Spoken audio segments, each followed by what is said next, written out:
You are listening to Proof Text, a Glossa House podcast exploring Scripture and all things related to it. New episodes are released daily.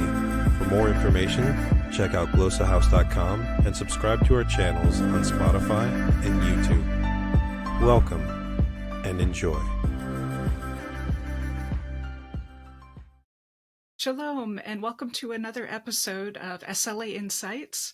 My name is Dr. Jennifer Noonan, and I want to invite you to continue this discussion we've been having about reading fluency and the different sub-skills that are involved in doing so.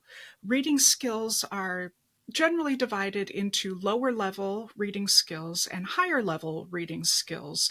And we need to understand that those lower level skills have to be automatized before you have enough working memory to engage in the higher level skills. So the lower level skills get automatized so that working memory doesn't have to focus on those anymore and can pay attention then to the higher level skills of comprehension, interpretation, which are essential for exegesis. So I've been talking about the lower level skills. And in the previous episodes, I've talked about word recognition, which is definitely the most important, but cannot work alone, of the lower level reading skills. I've also talked about syntactic parsing, which is also known as word integration. And in this episode, then, I want to talk about meaning proposition encoding, which is the third and final of the lower level reading skills. This skill necessarily builds on the previous two lower level skills. So with word recognition, we start very small at the word level. Syntactic parsing moves us out to the phrase or clause level. And now the semantic propositions bring us out to more of the sentence or even paragraph level. In the words of Grabe, the reading in a second language guru, he says that he defines semantic proposition in this way, quote, "It's a network of small packets of information linked together in a meaning unit," end quote.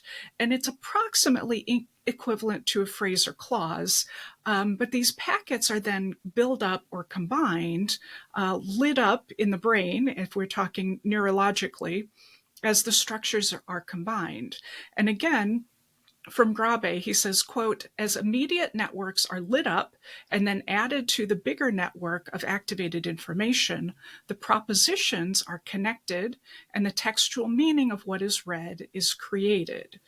Now, the idea here, and the experts on reading will tell you, when you think about a text as you're reading it, what you are remembering are not the individual words and phrases. Now, maybe if you happen to have a perfect memory, photographic memory, you would be able to remember all the words and phrases of what you just read. But as we read, we shift and turn it into meaning in our brains. And what we remember and what we interact with is that meaning that we've taken and or created from the text. And so this meaning proposition encoding is taking the words and the phrases and drawing meaning that we will then hold on to. And again, like the previous two sub-skills, meaning proposition encoding is going to need to be automatized as we derive meaning from the text that we're reading. Now, the payoff here in instruction is that, first of all, we necessarily have to have longer texts. For word recognition, even for syntactic parsing, you can kind of atomize and take little bits and snippets here and there. But for meaning proposition encoding to happen, we need more than just a sentence or two. We need a whole discourse in order to get the full meaning of what is being talked about. Students need to be fluently processing words and syntactic structures to get here. They can't be looking up every other word in a lexicon. For one thing, their working memory times out, but for another, it becomes such a tedious process that they're not getting the meaning encoded. They have to stop, look it up, think about it. Okay, another word. And and it takes too long for the working memory to be able to hold on to what is being read. And the ability to translate a text is not the same as the ability to understand it, and particularly to understand it in the target language. When a student translates word by word, look up the word, write it down, write down the meaning, look it up, write down the meaning, they may in the end get an understanding of the text, but there's a good chance that their understanding is of their translation they just created.